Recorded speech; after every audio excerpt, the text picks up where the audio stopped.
اعوذ باللہ من الشیطان الرجیم بسم اللہ الرحمن الرحیم وما كان لمؤمن أن يقتل مؤمنا إلا خطأ ومن قتل مؤمنا خطأ فتحرير رقبة مؤمنة ودية مسلمة إلى أهله إلا أن يصدقوا فإن كان من قوم عدو لكم وهو مؤمن فتحرير رقبة مؤمنة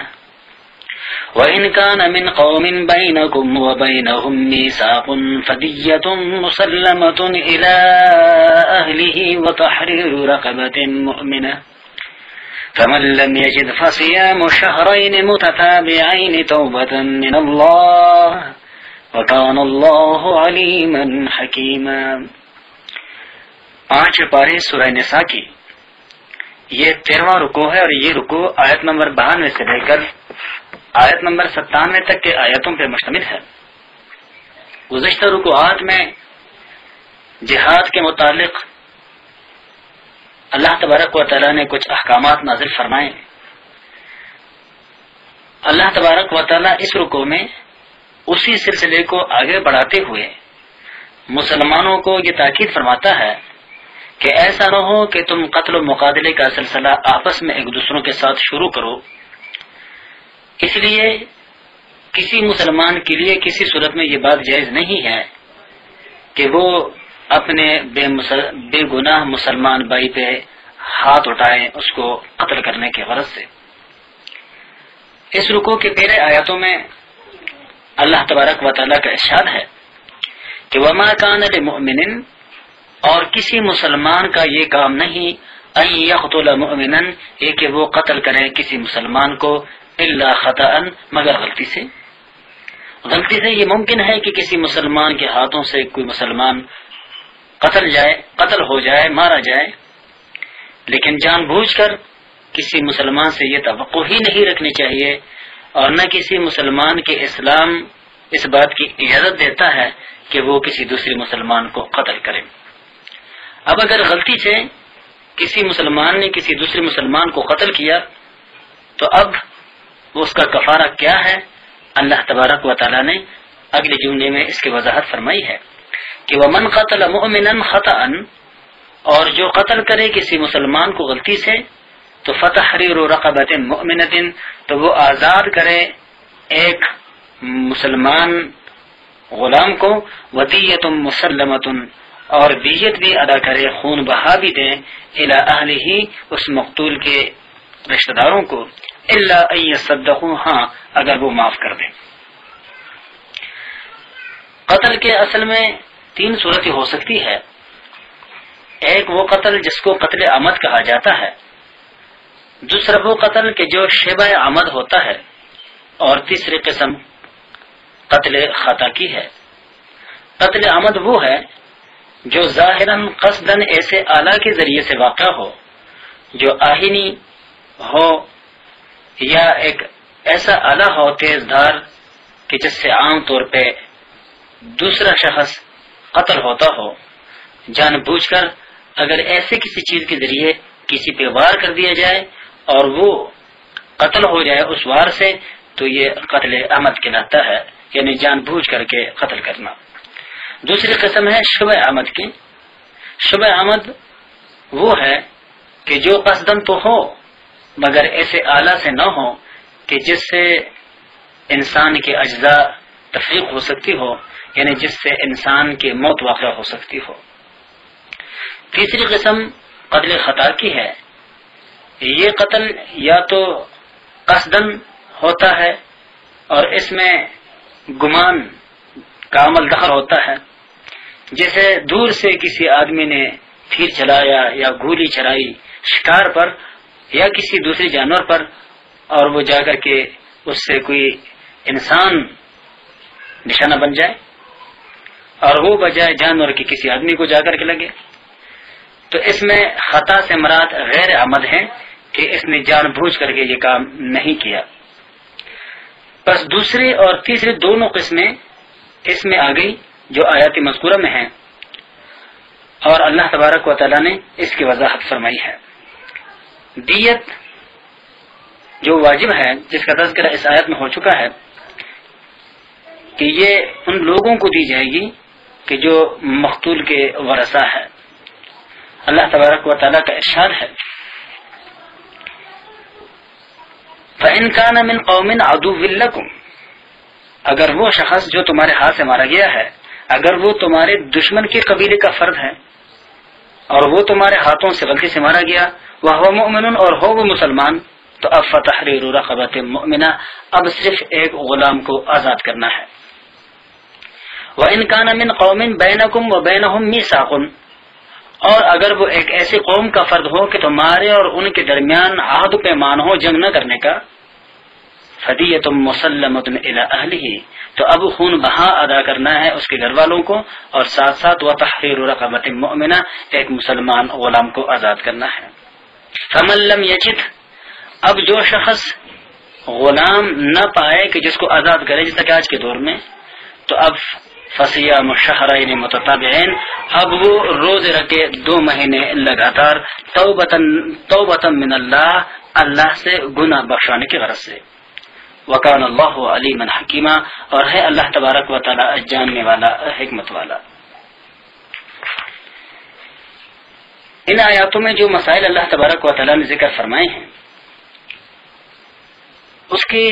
فقہاء کرام نے بڑی وضاحت کی ہے، اور وہ یہ کہ اگر کسی شخص کو دیت کی بھی قدرت نہ ہو مارنے والے کو، اور روزوں کے رکھنے کے بھی اوپر اس کو قدرت نہ ہو، تو اب اس کے لیے صورت یہ ہے کہ وہ کثرت کے ساتھ توبہ اور استغفار کرتا رہے۔ قتل عمد میں صرف اور صرف یا تو اگر مقتول کے ورثہ چاہے تو اس کو سزائے موت دلوائے عدالت سے، یا اگر چاہے تو خون بہا اس سے وصول کریں، یا اگر چاہیں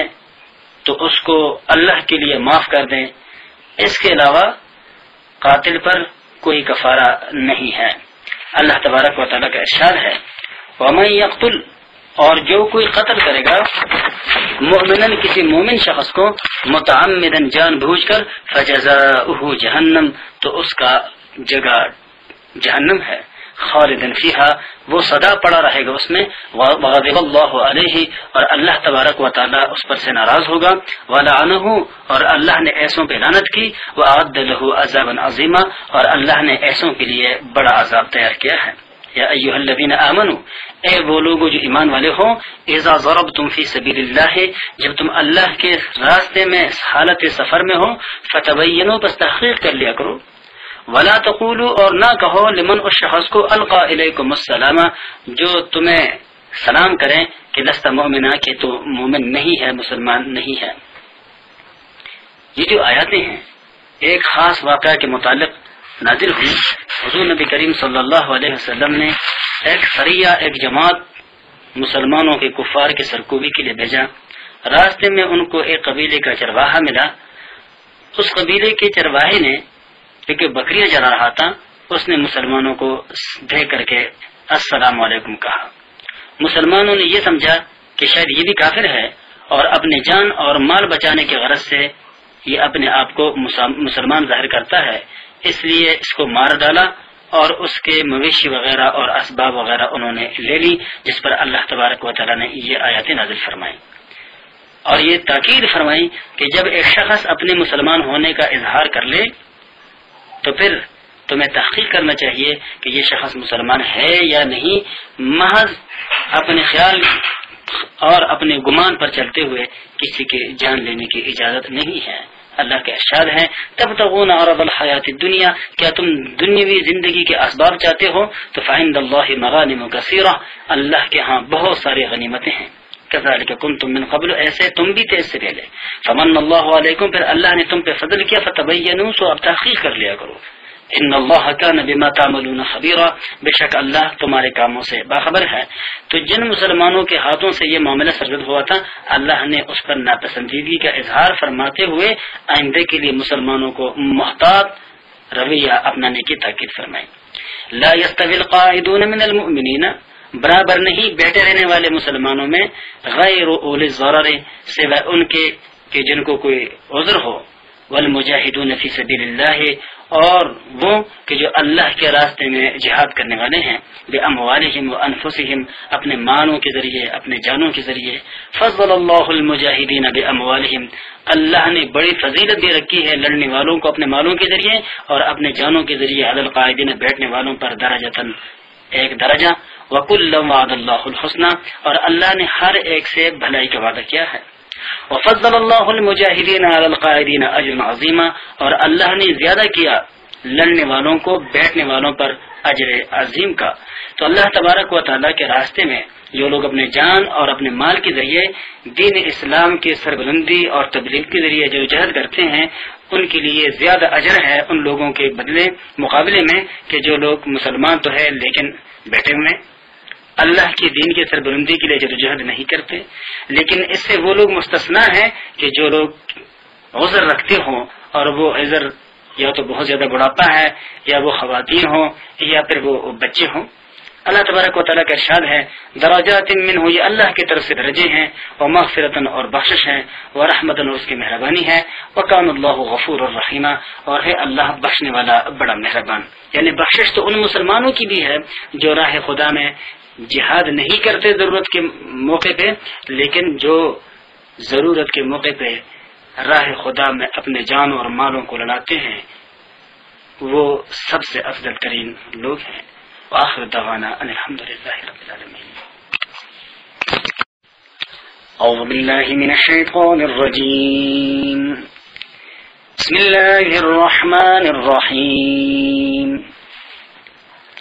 ان الذين توفاهم الملائكة ظالمي انفسهم قالوا فيما كنتم قالوا كنا مستضعفين في الارض قالوا ألم تكن أرض الله واسعة فتهاجروا فيها فأولئك مأواهم جهنم وساءت مصيرا. 5 پارے سورہ نساء کے یہ 14 رکوع ہے، اور یہ رکوع آیت نمبر 97 سے لے کر آیت نمبر 101 تک کے آیاتوں پر مشتمل ہے. اس رکوع میں اللہ تبارک و تعالی نے مسلمانوں کے ایک شان بیان فرمائی ہے، اور وہ یہ ہے کہ مسلمان جہاں بھی ہوتے ہیں وہ اللہ تبارک و تعالیٰ کے حکموں اور اللہ کے رسول کے طریقوں کا ایک زندہ نمونہ ہوتا ہے. اور وہ یہ صرف نہیں کہ وہ خود نمونہ رہتا ہے، بلکہ وہ آس پاس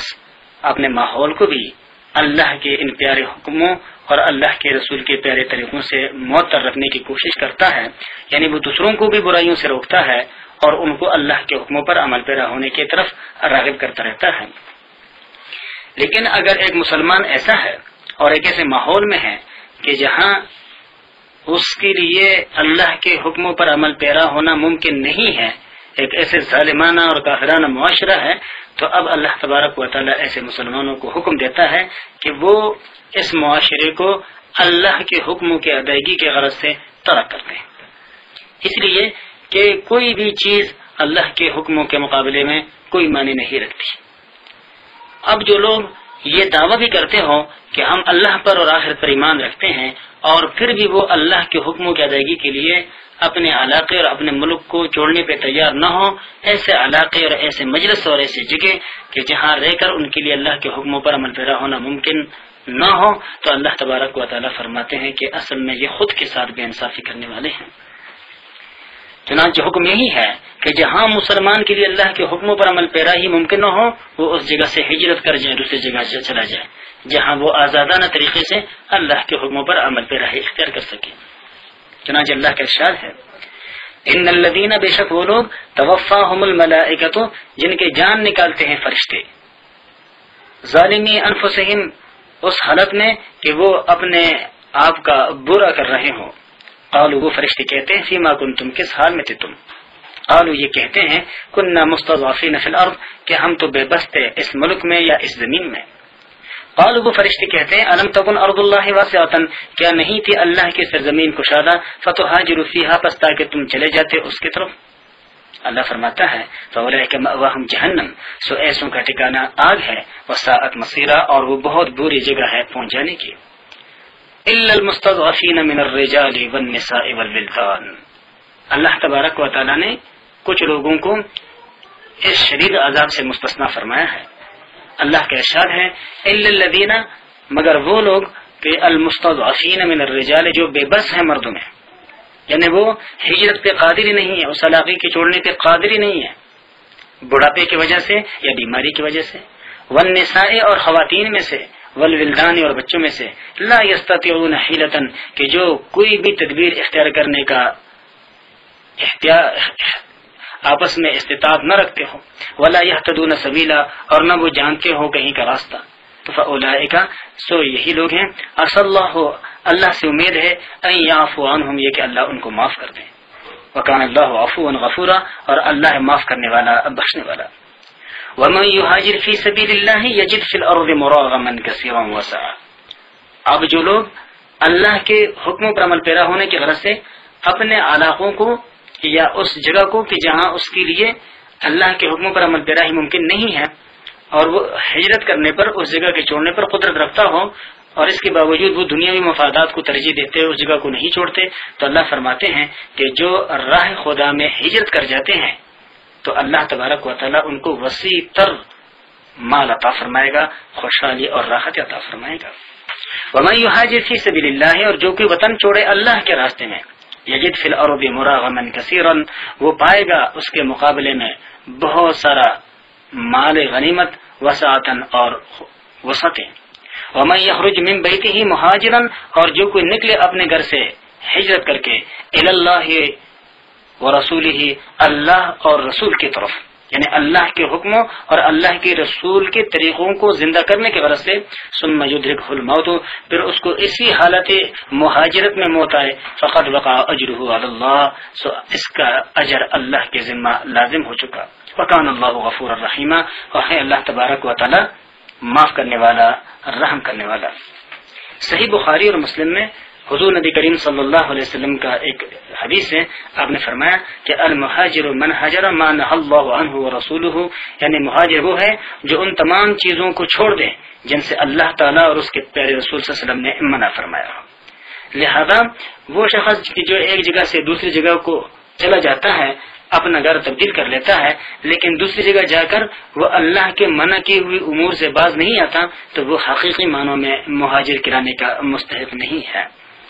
حضور نبی کریم صلی اللہ علیہ وسلم کا ارشاد ہے، آپ نے فرمایا کہ المسلم من سلم المسلمون من لسانہ و یدہ، کہ کامل مسلمان وہ ہے کہ جس کے زبان اور ہاتھ کی تکلیف سے دوسرے سارے مسلمان محفوظ رہیں، اور جب یہ ایسے ہجرت کرنے والے دوسری جگہ جا کر لوگوں کو ایذا پہنچائیں گے اپنے زبان کے ذریعے اور اپنے ہاتھوں کے ذریعے، تو پھر یہ مسلمان کامل نہیں ہے کہ جس کو ایک ایسے سب میں شامل کر دیا جائے کہ جن کے ساتھ اللہ تبارک و تعالیٰ نے ان مذکورہ آیتوں میں اجر عظیم کا وعدہ فرمایا ہے۔ وآخر دعوانا ان الحمدللہ رب العالمین۔ اعوذ باللہ من الشیطان الرجیم، بسم اللہ الرحمن الرحیم۔ وَإِذَا ضَرَبْتُمْ فِي الْأَرْضِ فَلَيْسَ عَلَيْكُمْ جُنَاحٌ أَن تَقْصُرُوا مِنَ الصَّلَاةِ إن خفتم أن يفتنكم الذين كفروا إن الكافرين كانوا لكم عدوا مبينا۔ 5 پارے سورہ نساء کی، یہ 15 رکوع ہے، اور یہ رکوع آیت نمبر 101 سے لے کر آیت نمبر 105 تک کی آیاتوں پر مشتمل ہے۔ ان آیاتوں میں اللہ تبارک و تعالی نے مسلمانوں کے لیے نماز میں آسانی کا حکم بیان فرمایا ہے، جب وہ حالت سفر میں ہو یا جب ان کو دشمن کی طرف سے کوئی خوف لاحق ہو۔ سفر کے بارے میں حضور نبی کریم صلی اللہ علیہ وسلم کا ارشاد ہے، آپ نے فرمایا کہ جب ایک شخص اپنے گھر سے سفر کی نیت سے نکل جائیں، فقہائے کرام نے وضاحت فرمائی ہے کہ اس کا ارادہ 48 میل سے زیادہ دور جانے کا ہو تو اپنے آبادی سے نکلنے کے ساتھ ہی جب اس پر کوئی نماز کا وقت آ جائے تو اب بجائے 4 رکعت فرض نماز پڑھنے کے وہ 2 رکعت فرض نماز ادا کریں. سنت وغیرہ کی ادائیگی کے لیے اگر وقت ہو تو ادا کر لیں، لیکن اگر اس کی وجہ سے سفر میں کوئی مشکل پیش آ رہی ہو یا دوسرے ساتھیوں کو کوئی تکلیف ہو جو سفر میں ساتھ شامل ہے تو پھر معاف ہے. لیکن عشاء کی نماز کے بعد جو صلاۃ الوتر ہے یعنی وتر کی نماز وہ ضرور ادا کریں. قصر 2 نمازوں میں ہے، ظہر اور عصر میں یعنی 4 رکعت کے بجائے 2 رکعت فرض ادا کیے جائیں گے. اور مغرب اور فجر کی نماز میں قصر نہیں ہے، اس لیے کہ مغرب 3 رکعت ہے اور 3 کا ادا نہیں ہوتا، فجر 1 ہے اور اسی طریقے سے 1 کا بھی ادا 2 رکعت ہے اور 2 کا 1 رکعت نماز منقول نہیں ہے. ظہر،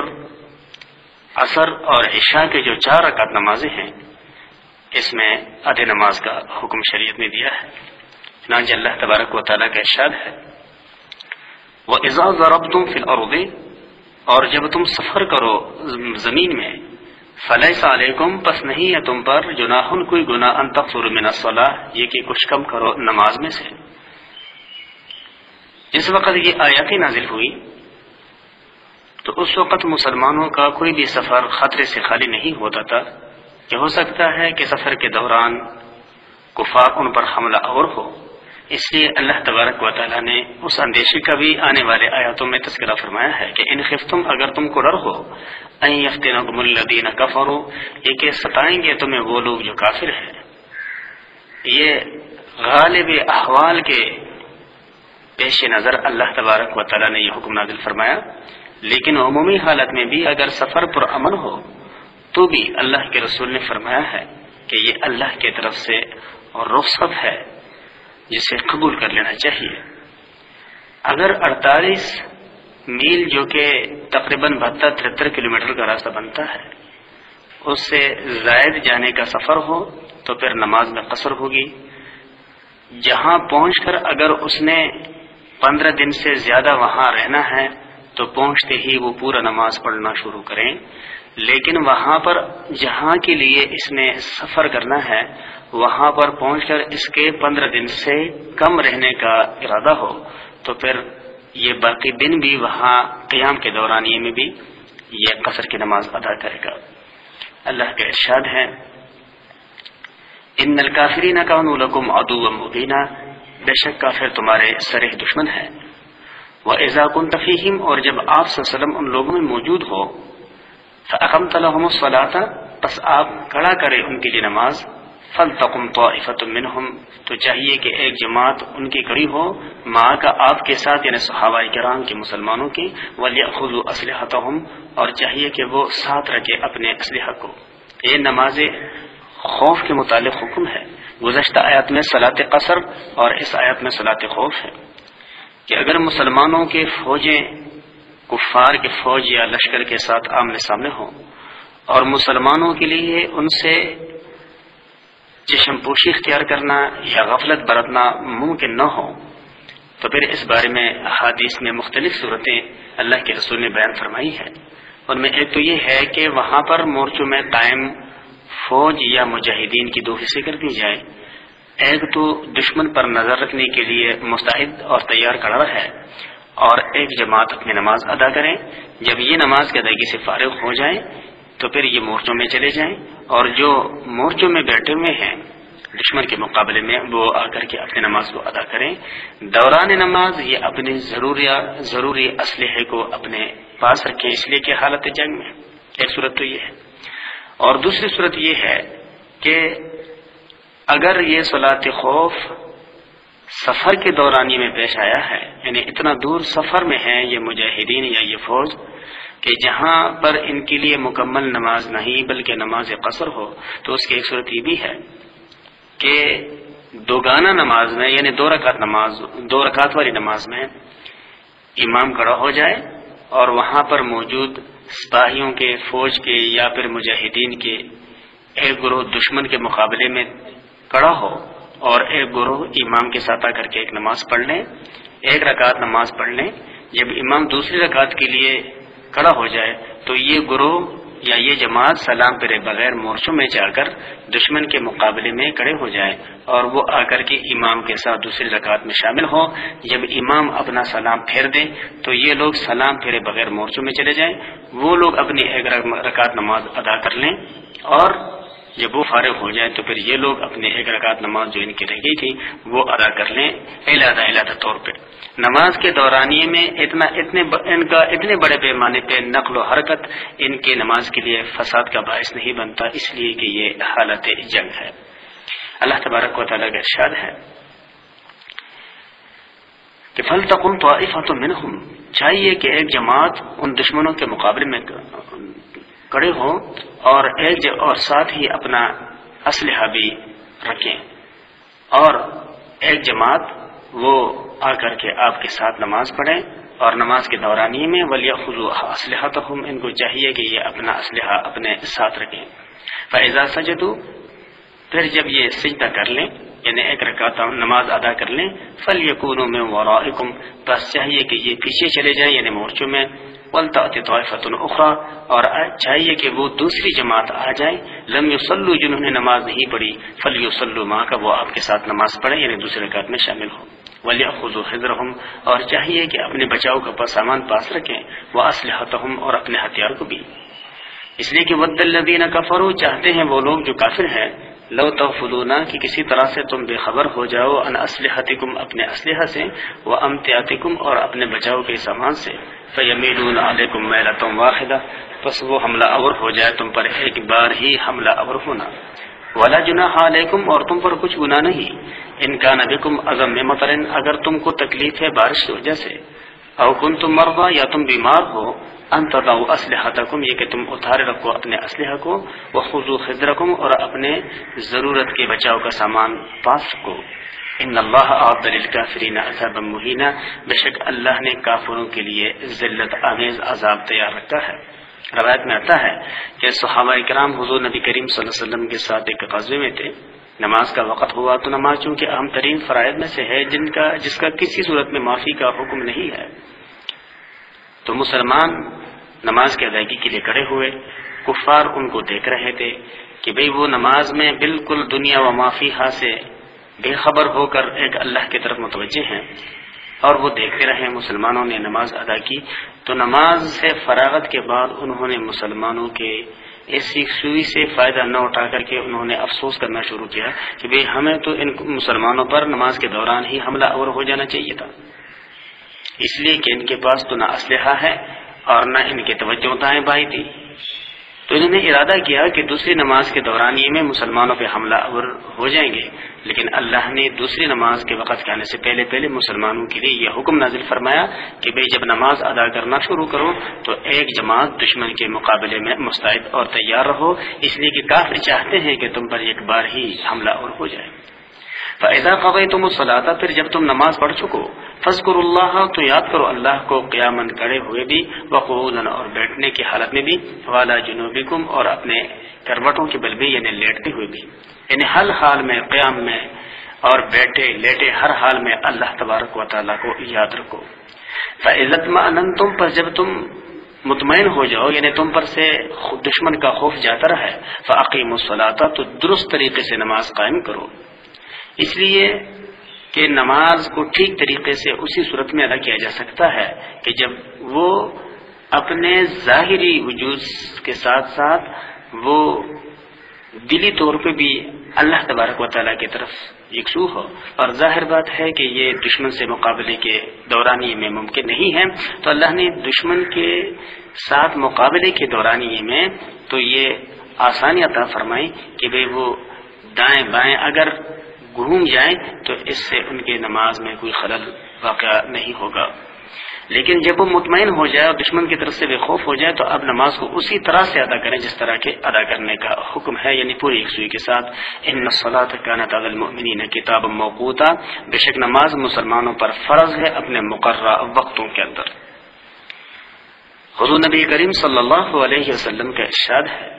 آپ صلی اللہ علیہ وسلم نے فرمایا کہ اللہ تبارک و تعالی نے ہر فرض نماز کے لیے ایک وقت مقرر کیا ہے، اور جو شخص فرض نماز کو اس کے مقررہ وقتوں میں ادا نہیں کرتا بلکہ 2 فرض نمازوں کو ایک وقت میں جمع کرتا ہے یا زیادہ نمازوں کو ایک وقت میں جمع کرتا ہے اپنے آسانی کی خاطر، تو آپ صلی اللہ علیہ وسلم نے فرمایا کہ اس نے میرے نافرمانی کی، اس لیے کہ میرا طریقہ تو یہی ہے کہ ہر فرض کو اس کے مقررہ وقتوں کے اندر ادا کیا جائے۔ اللہ کا ارشاد ہے وَلَا تَهِنُوا فِي ابْتِغَاءِ الْقَوْمِ، اور ہمت نہ ہارو اس قوم کے پیچھا کرنے میں، ان تکونوا تعلمون، اگر تم بے آرام ہوتے ہو، فإنهم يعلمون كما تعلمون، تو بے شک وہ بھی بے آرام ہوتے ہیں جس طرح تم بے آرام ہوتے ہو، اور ان کی بے آرامی شیطان کی خوشنودی کے لیے ہے، صرف دنیا کے حصول کے لیے ہے، اور تمہاری بے آرامی اللہ کے رضا کے حصول کے لیے ہے اور اپنے آخرت کی بہتری کے لیے ہے، تو تمہارا مقصد ان کے مقصد کے مقابلے میں بہت اعلیٰ اور عرفہ ہے، لہذا تمہیں اپنے ان تھوڑے سے بے آرامی کو خاطر میں نہیں لینا چاہیے، اس لیے کہ وَتَرْجُونَ مِنَ اللَّهِ مَا لَا يَرْجُونَ، اور تم کو اللہ سے وہ امید ہے جو ان کو نہیں ہے، وَكَانَ اللَّهُ عَلِيمًا حَكِيمًا، اور ہے اللہ تبارک و تعالی جاننے والا حکمت والا، کہ ایک مسلمان جو مشقت برداشت کرتا ہے اس پر اس کو اللہ اجر عطا فرماتا ہے، اور اللہ کا وہ اجر لامتناہی ہے، اور کفار جو مشقت برداشت کرتے ہیں وہ شیطان کی خوشنودی کے لیے، اور شیطان کی خوشنودی نرا دھوکہ ہے، فریب کاری ہے، اور نقصان کے سوا کچھ بھی نہیں ہے۔ وآخر دعوانا الحمدللہ اعوذ باللہ من الشیطان الرجیم بسم اللہ الرحمن الرحیم انا انزلنا الیک الکتاب بالحق لتحکم بین الناس بما اراک اللہ ولا تکن للخائنین خصیما۔ 5 باری سورہ نساء کی یہ 16واں رکوع ہے، اور یہ رکوع آیت نمبر 105 سے لے کر آیت نمبر 113 تک کے آیاتوں پر مشتمل ہے۔ اس رکوع میں اللہ تبارک و تعالی حضور نبی کریم صلی اللہ علیہ وسلم کے ذریعے مسلمانوں کو ہمیشہ حق کہنے کی تاکید فرماتا ہے، اور ہمیشہ عدل و انصاف اور رواداری کا حکم دیتا ہے، اور کسی صورت میں بھی اللہ تبارک و تعالی مسلمانوں کو خیانت کرنے کا اجازت نہیں دیتا۔ اللہ فرماتا ہے کہ اگر کوئی مسلمان خیانت کا ارتکاب کرے گا تو قیامت کے دن اس کا کوئی طرفدار نہیں ہوگا۔ یہ جو آیاتیں ہیں، ان آیاتوں کے شان نزول کے متعلق احادیث میں روایت آتے ہیں۔ حضور نبی کریم صلی اللہ علیہ وآلہ وسلم کے دور میں ایک شخص نے چوری کر دی، اور اس شخص کا نام روایت میں مختلف آتا ہے، بعض روایت میں اس کا نام تاما اور بعض میں بشیر آتا ہے، اور یہ قبیلے بنی ابریق کا ایک شخص تھا، اور انہوں نے انصار کی ایک زرہ چرا لی۔ جب اس کا شہرہ ہوا تو اس نے اس چوری کے بے نقاب ہونے کے خطرے کے پیش نظر وہ زرہ ایک یہودی کے گھر پھینک دیا، اور بنی ظفر کے کچھ آدمیوں کو ساتھ لے کر نبی کریم صلی اللہ علیہ وسلم کی خدمت میں پہنچ گیا۔ ان سب نے کہا کہ زرہ چوری کرنے والا فلاں یہودی ہے۔ یہودی نے نبی کریم صلی اللہ علیہ وسلم کی خدمت میں حاضر ہو کر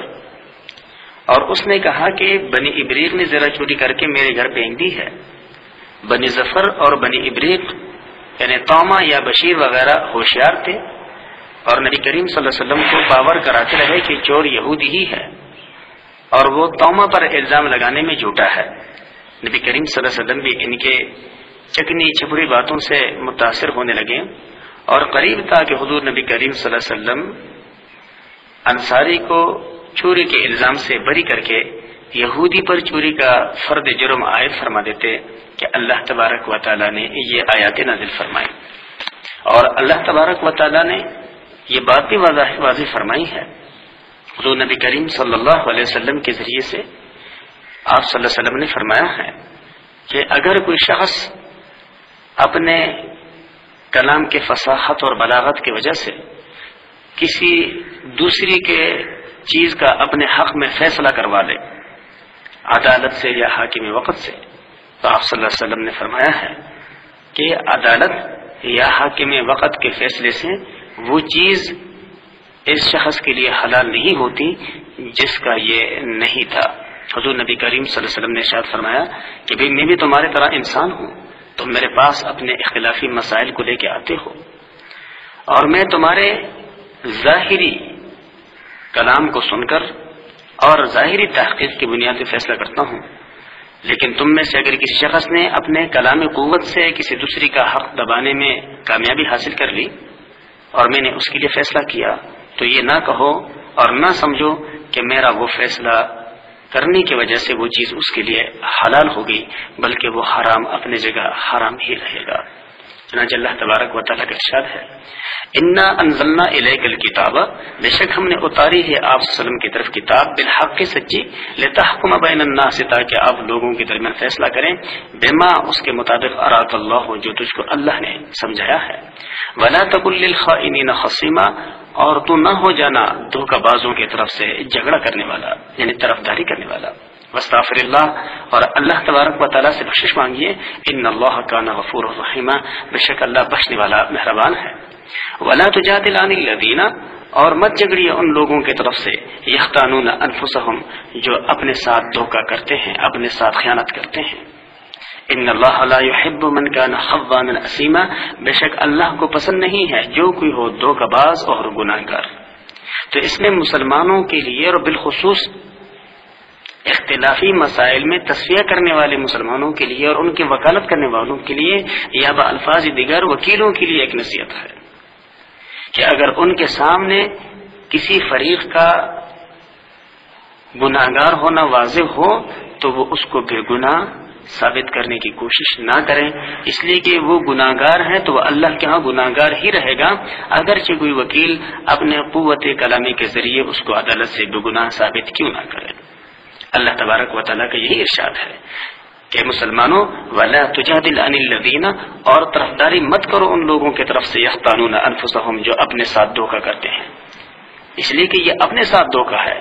اور اگر اسی طرح مسلمان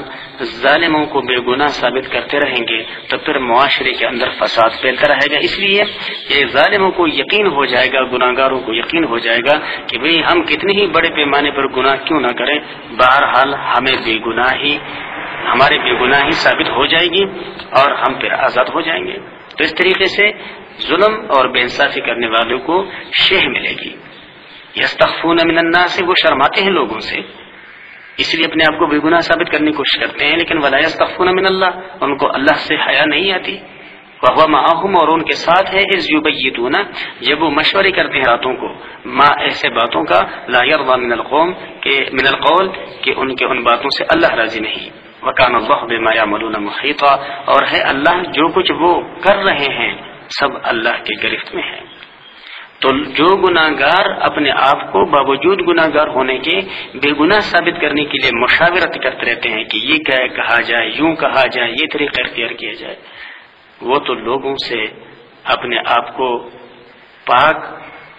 ظاہر کر دے گا اور لوگوں کے مقابلے میں وہ بے گناہ ثابت ہو جائیں گے، لیکن اللہ ان کو جانتا ہے اور ان کے اعمال سے باخبر ہے۔ اللہ کا ارشاد ہے ہاں انتم ہؤلاء، سنتے ہو تم ہی تو لوگ ہو، جادلتم عنہم کہ تم ان کی طرفداری کرتے ہو فی الحیات الدنیا، دنیاوی زندگی میں، لیکن فمن یجادل اللہ عنہم یوم القیامہ، پھر کون طرفداری کرے گا ان کی طرف سے قیامت کے دن اللہ کے ہاں۔ امن یکون علیہم وکیلا، یا کون ہوگا ان کا وکالت کرنے والا اور ان کا کارساز۔ ومن یعمل سوءا، اور جو بھی کرے گا گناہ، او یظلم نفسہ، یا اپنے اوپر ظلم کرے گا، یعنی کسی ذاتی گناہ کے علاوہ اگر وہ کوئی کسی اور نوعیت کا جرم کر لے،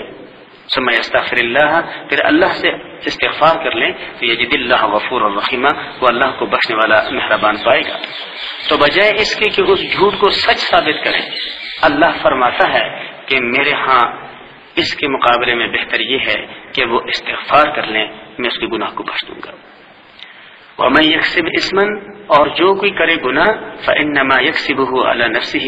سو وہ برائی کرتا ہے اپنے ہی حق میں۔ وَكَانَ اللَّهُ عَلِيمًا حَكِيمًا، اور ہے اللہ جاننے والا، حکمت والا۔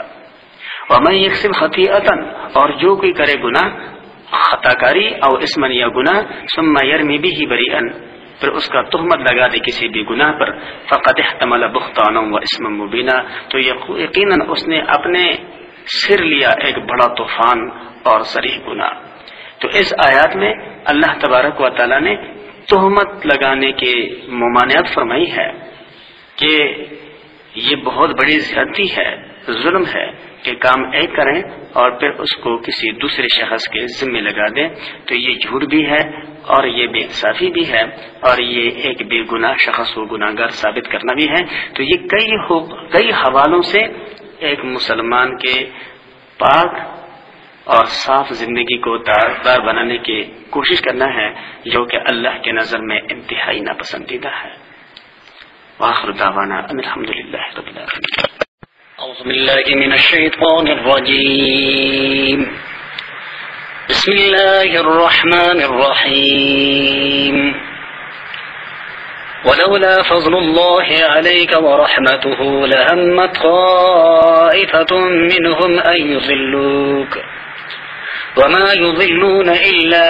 أنفسهم وما يضرونك من شيء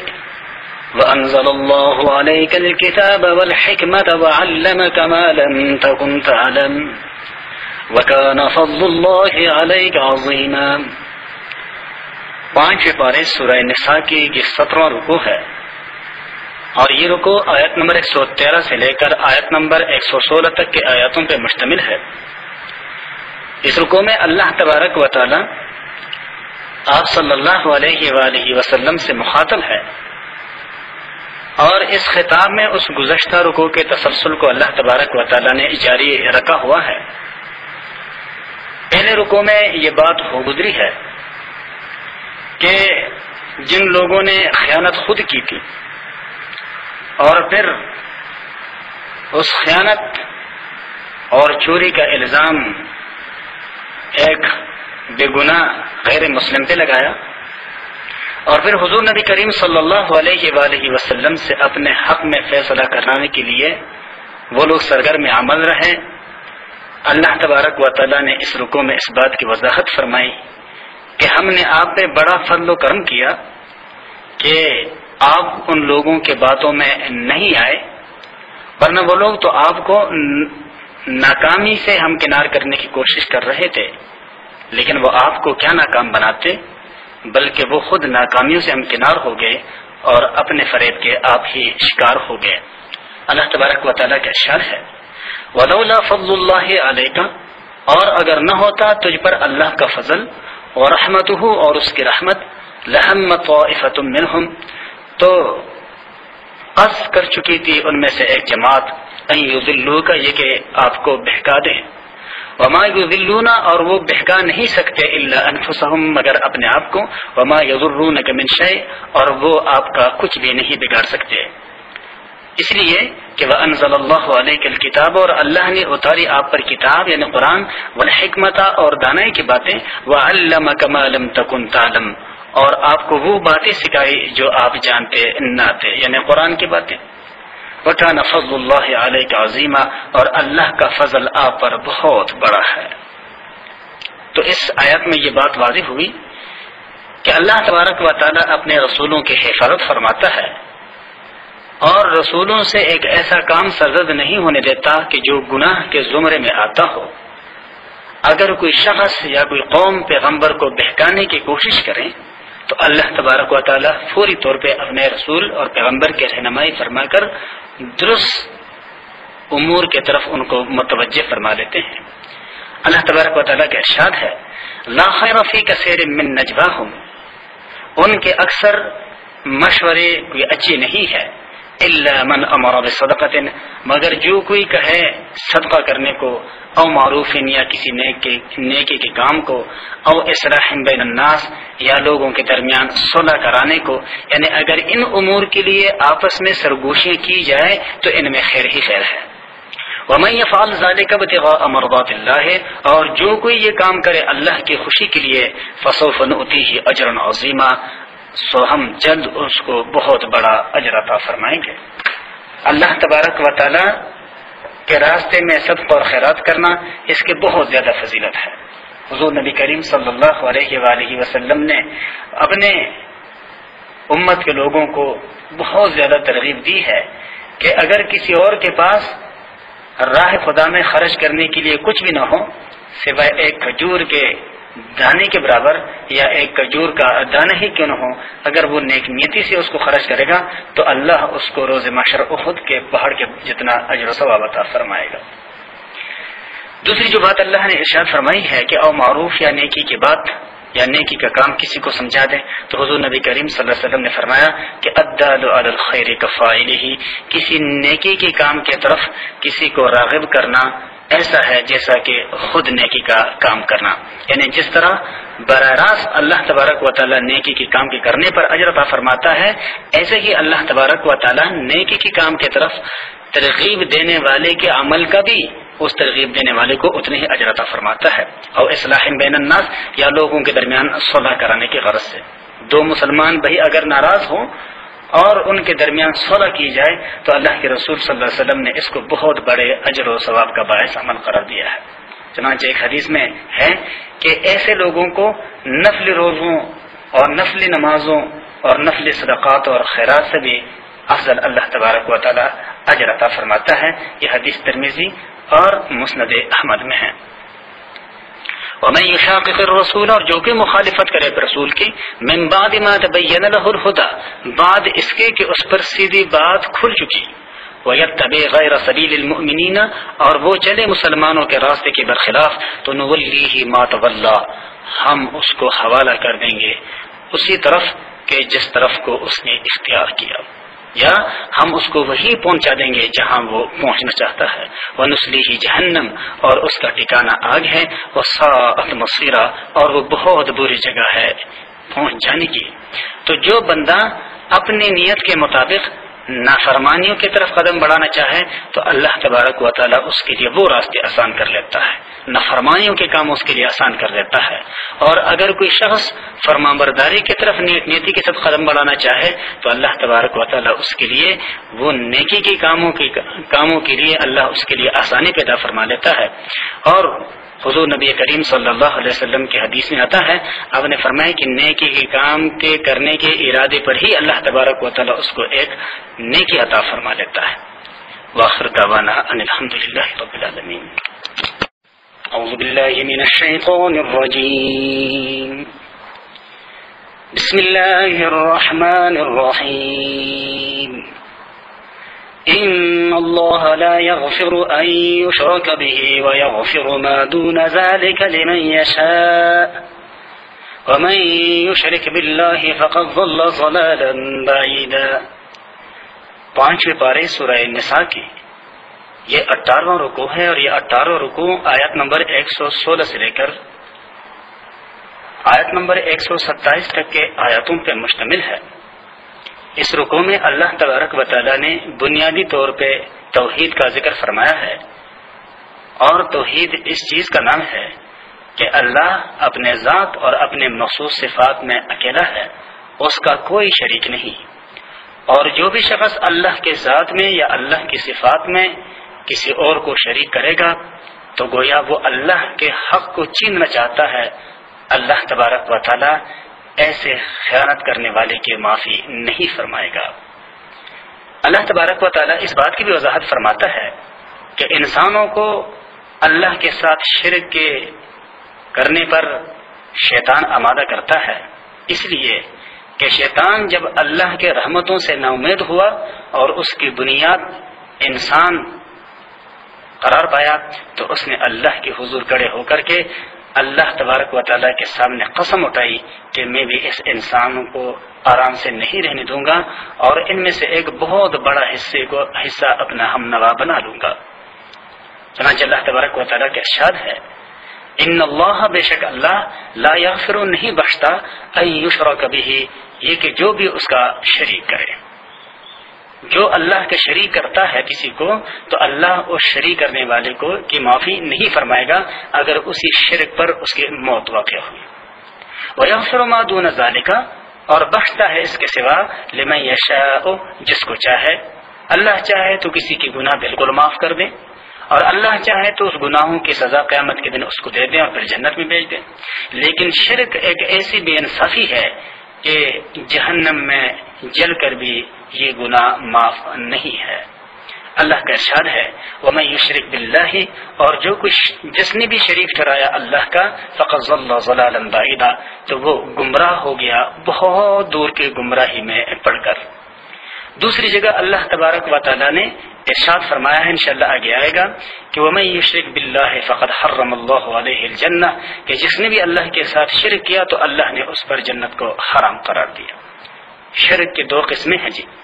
ایک تو شرک کے وہ ظاہری قسم ہے کہ بندہ اللہ کے سوا کسی اور کے سامنے سجدہ کریں اور اس کی عبادت بجا لائیں اس نیت سے کہ جس طرح اللہ کا ساز ہے یہ بھی کارساز ہے، میرا کام کرے گا، اور جس طرح اللہ رزاق ہے تو یہ بھی رزاق ہے، مجھے رزق دے گا، جس طرح اللہ شافی ہے تو یہ بھی شافی ہے، یہ مجھے صحت یاب کرے گا، اور یا یہ مجھے خوشحالی عطا فرمائے گا.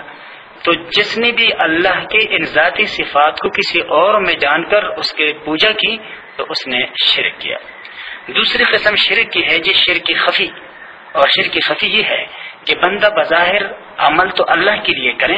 لیکن اس کی نیت اوروں کی خوشنودی ہو یا اوروں کو دکھلانا ہو. جیسے کہ صحیح بخاری کے حدیث میں آتا ہے، حضور نبی کریم صلی اللہ علیہ وسلم کے ارشاد ہے کہ قیامت کے دن کچھ ایسے لوگ ہوں گے جن کو جہنم میں ڈال دیا جائے گا، اور جہنم میں ڈالے جانے کے بعد ان کے چیخ اور پکار سے جہنمی بھی پریشان ہوں گے. حضور نبی کریم صلی اللہ علیہ وسلم نے فرمایا کہ ان کو جہنم میں لوہے کے صندوقوں میں بند کر دیا جائے گا. اللہ کے رسول نے فرمایا کہ جانتے ہو وہ کون لوگ ہیں؟ ان لوگوں میں ایک وہ علماء ہیں جو اس لیے دین کو سیکھتے ہیں تاکہ پھر سوز و ساز کے ذریعے لوگوں کے سامنے اس کا اظہار کریں، اور مقصد لوگوں پر اپنے علم کا داغ بٹانا ہو اور لوگوں سے داد وصول کرنا اس کا مقصد ہو،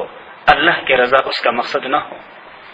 دوسرا وہ شخص کہ جس کو اللہ نے مال دیا ہے اور وہ اس اللہ کے دی ہوئی مال کو غریبوں میں تقسیم کرتا ہے، لیکن اس نیت سے نہیں کہ یہ اللہ کا حکم ہے بلکہ اس نیت سے کہ لوگ اس کو سخی کہیں. تیسرا وہ شخص کہ اللہ نے اس کو قوت عطا فرمائی ہے اور وہ صحت مند ہے، اور وہ اس صحت کو اور قوت کو اس وجہ سے لوگوں کے سامنے ظاہر کرتا ہے کہ لوگ اس کو طاقتور کہیں، لوگ اس کو بہادر کہیں. تو حضور نبی کریم صلی اللہ علیہ وسلم نے فرمایا کہ قیامت کے دن اللہ تبارک و تعالیٰ اس عالم پر اپنے ان انعامات کو گن گن کے شمار کرے گا اور یہ اس کا اقرار کرے گا کہ اللہ یہ آپ کے مجھ پہ احسانات رہے دنیا میں. تو اللہ تبارک و تعالیٰ فرمائے گا کہ فما فعلت فیہا، میرے ان نعمتوں کے بدلے میں تو نے ان نعمتوں میں میرے لیے کیا کیا؟ تو وہ عالم کہے گا کہ اللہ میں نے اس علم کو سیکھا اور لوگوں کے سامنے بیان کرتا رہا. اللہ فرمائے گا کہ وہ تو نے لوگوں سے داد وصولی کی غرض سے سب کچھ کیا. فقد قیل لک فی الدنیا، تو تجھے دنیا میں وہ داد مل چکا. وما عندی لک شیء، اور اب تیرے لیے میرے ہاں کچھ بھی نہیں ہے. تو پھر اللہ فرشتوں سے کہے گا کہ خذوہ، اس کو پکڑو، فسحب الی النار، اس کو جہنم میں ڈال دیا جائے گا. اور دوسرا وہ شخص جس نے مال کو تقسیم کیا، اللہ اس پر اپنے نعمتوں کو گن گن کے بیان فرمائے گا، وہ ان نعمتوں کا اقرار کرے گا. اللہ فرمائے گا فما فعلت لی فیہا، میرے بندے ان نعمتوں میں تو نے میرے لیے کیا کیا؟ تو وہ بندہ کہے گا کہ اللہ میں نے تیرے راستے میں غریبوں پہ خرچ کیا. اللہ فرمائے گا نہیں،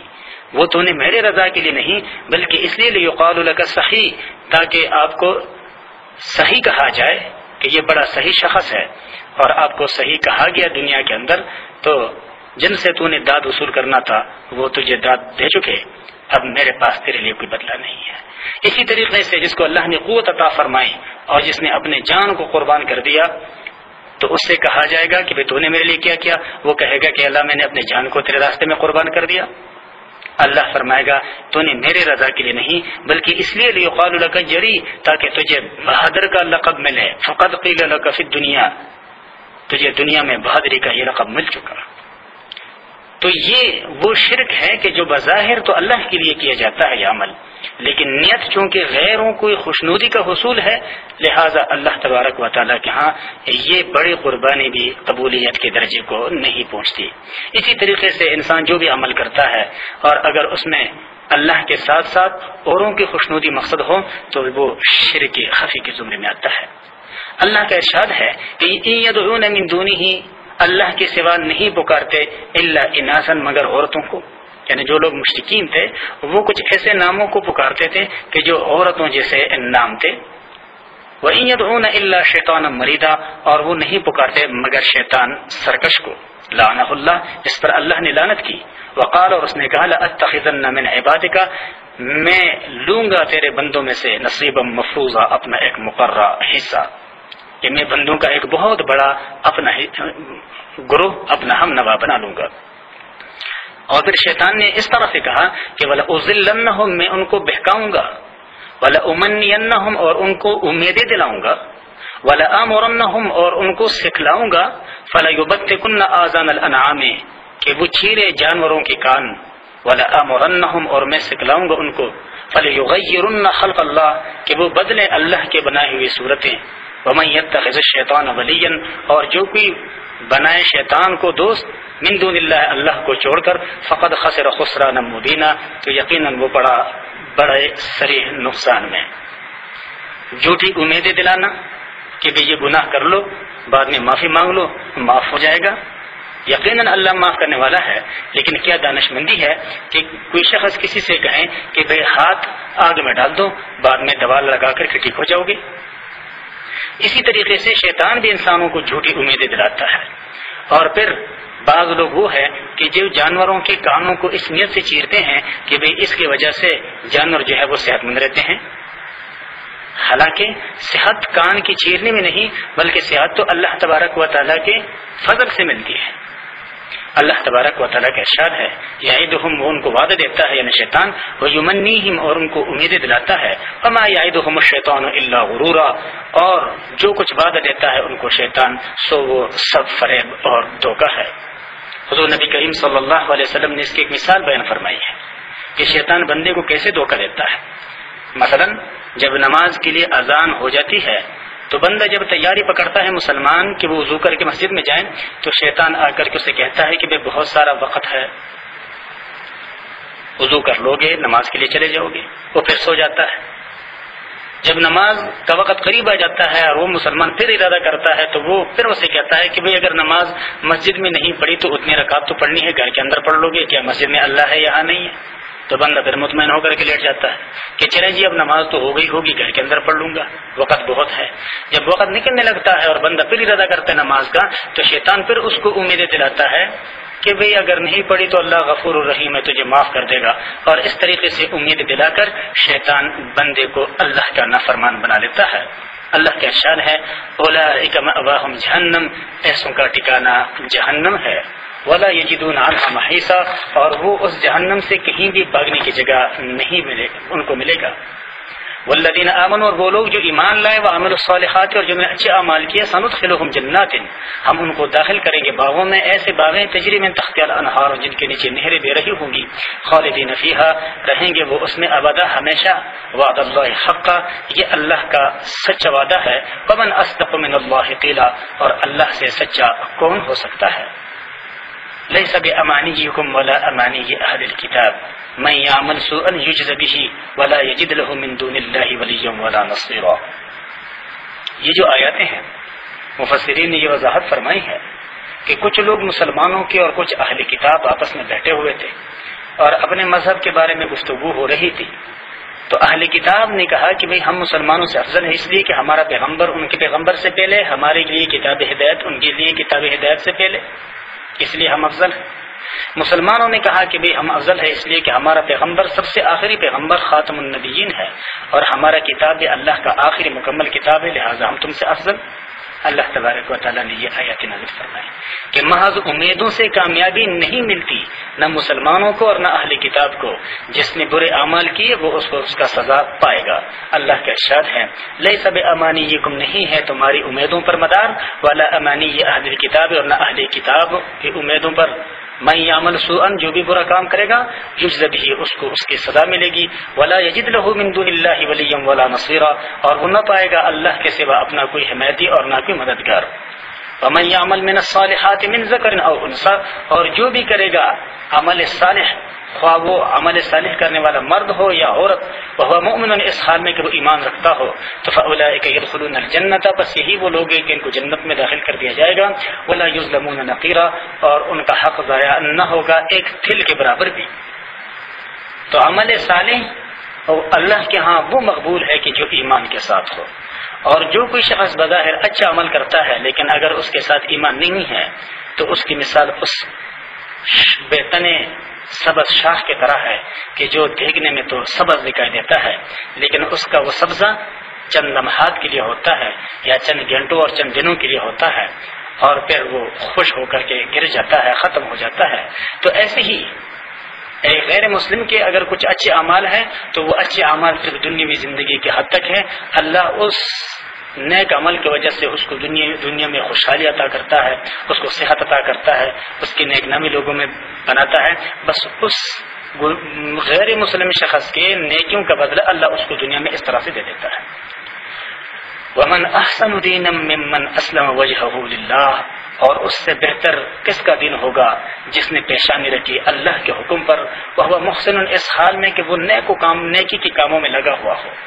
یعنی جس نے اللہ کے سامنے اللہ کے حکموں پر سر تسلیم خم کر دیا۔ واتبع ملت ابراہیم حنیفہ، اور جو چلا دین ابراہیمی پر جو ایک طرف کا تھا، یعنی اس میں کسی نوعیت کی اور کسی درجے کے شرک کا آمیزش نہ تھا۔ واتخذ اللہ ابراہیم خلیلا، اور اللہ نے بنا لیا حضرت ابراہیم کو اپنا دوست۔ وللہ ما فی السماوات وما فی الارض، اور اللہ ہی کے لیے ہے جو کچھ ہے آسمانوں میں اور زمین میں۔ وکان اللہ بکل شیء محیطا، اور ہے سب چیزیں اللہ کے قابو میں، لہذا جب زمین اور آسمان اور جو کچھ ان دونوں کے درمیان ہے سب اللہ کا ہے، تو ان میں سے بندے کو جس چیز کی بھی ضرورت ہو جو اللہ کی چیزیں ہیں وہ اللہ ہی سے مانگنی چاہیے، اور ان کاموں کے حصول کے لیے اللہ ہی کی طرف رجوع کرنا چاہیے، نہ کہ ما سوائے اللہ کی طرف۔ وآخر دعوانا الحمدللہ رب العالمین۔